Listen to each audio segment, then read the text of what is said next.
Hey friends, it's Laura with Laura's Handmade Haven. Welcome or welcome back. I'm so glad you joined me today.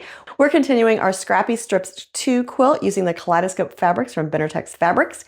And today we're going to start actually building some blocks. In the last video you saw how we cut and organized all of our different fabrics and got them all ready for sewing. Well, today we're actually going to get some sewing done. These blocks are the heart of the quilt, and the best part is we're constructing them using the strippies we set aside during our planning stage. By the end of this video you're going to see how the blocks are constructed, and you'll watch as this quilt starts coming together. Now each of the blocks will finish at 10 inches, and that means our unfinished size is 10.5 inches. And we're basically going to be taking 5 of these strips and sewing them into a strip set that will look something like this.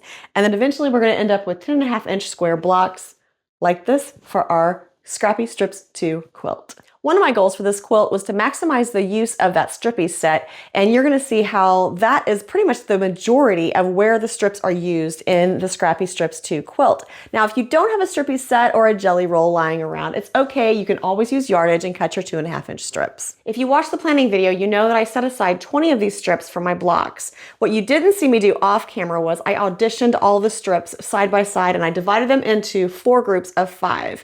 A few tips for doing that is you want to audition those fabrics together. You want to make sure that you have a good variety of mediums and darks, different patterns, and lay them all out and kind of get a feel of what your blocks are going to look like. So these are the 5 strips that I've selected for the last block set that I have. And what I'm going to do before I start sewing is just take them on my design board and just put them across and decide how I want them to lay in my block. If I leave it just like this, then I have a lot of blues and greens on this side of the block. So what I probably will do is take this purple one here,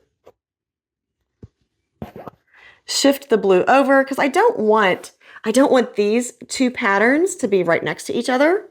Then I can introduce that purple strip over here, and this is going to make a really good, well-balanced block. At the sewing machine, I'm just going to start constructing my strip sets, and a couple tips on that.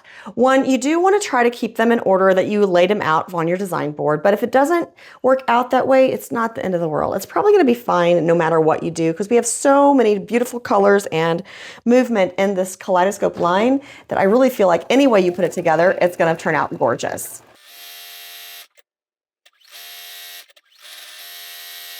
People typically ask me what machine I'm using, so let me share that information. I am using a Juki DX7. I love my Juki. It came with this nice extension table. Now, in addition to that, I'm using a 1/4-inch pressing foot, a Schmetz Microtech needle. I'm using Metler silk finish, 100% cotton thread in the top and bobbin.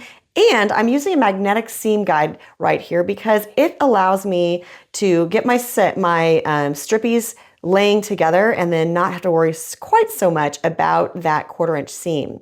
Now, one thing I do want to point out when you're making strip sets like this, you want to try to start from opposite ends with your strip sets.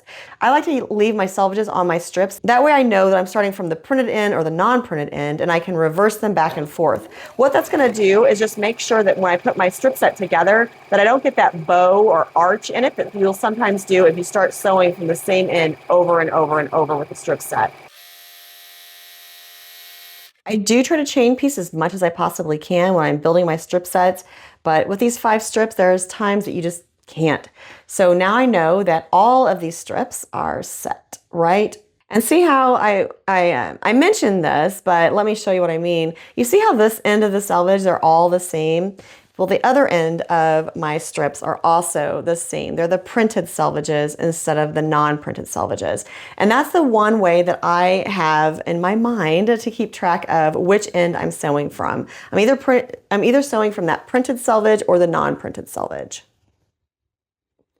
And again, that's just to help minimize the risk of getting an arch in your strip set.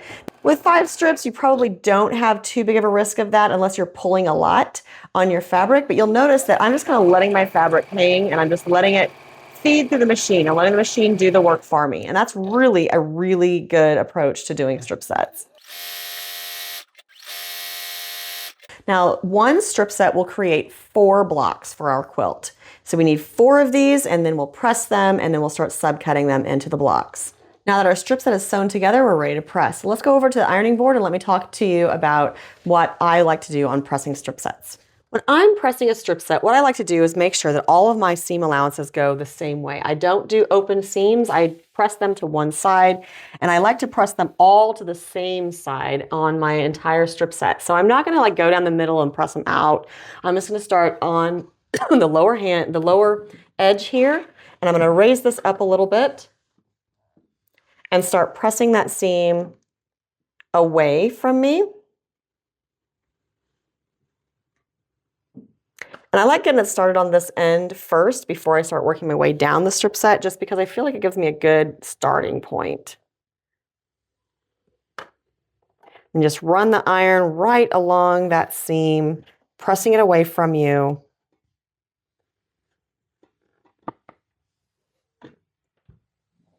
And do the same thing on the other 3 seams that we have to go. Now, before I take this to the cutting mat, I'll flip it over and make sure all of my seams are pressed the way I intended. Make sure there's no little ripples in there anywhere, and it seems like it's good to go. So let's go to the cutting mat. All right, before cutting any additional pieces, I like to verify that my strip set measures correctly. So a few minutes of checking now can save a lot of time and frustration later. So the first thing I'm gonna do is just take my 12.5-inch ruler and lay it on here and just double check. And it is right at 10.5. Now I do not layer my strip sets. I do not stack them upon one another. I will cut them one block at a time. Now, since I am using my 12.5-inch ruler to cut out my 10.5-inch blocks, what I will do is I'll take a piece of washi tape and run it right on the line where it's 10.5 inches. And that's just going to remind me that that's where I'm cutting. Because believe it or not, sometimes I get cutting and I forget. The other thing I'm going to do is take one piece of washi tape and just put it here, because that tells me don't cut from that edge. So I know this is the edge I'm cutting from. Here's my 10.5-inch mark, and this is what I'll line up on the edge of my fabric for every single cut. The first thing I'm going to do is just trim off a very little bit of this selvage here at this end of my strip set.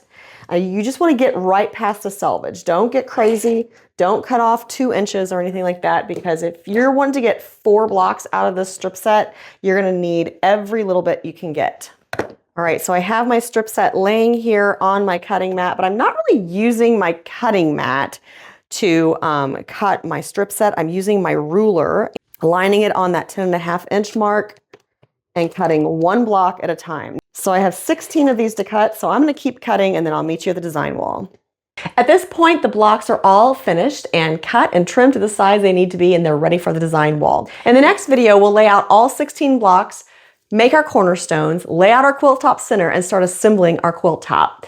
That's where the project really starts coming together and looking like a quilt. If you're sewing along with me, I'd love to know how your blocks are coming together. Don't forget to download your project guide in the description box down below, and leave me a comment or a suggestion. I'd love to hear from you. Before I wrap up, I would like to say thank you to Benartex Fabrics for supplying all the Kaleidoscope fabrics for this Scrappy Strips 2 quilt sew along. And until next time, find joy in all you do. Carve out some time for crafting and creating, and remember, it's always better when you make stuff up.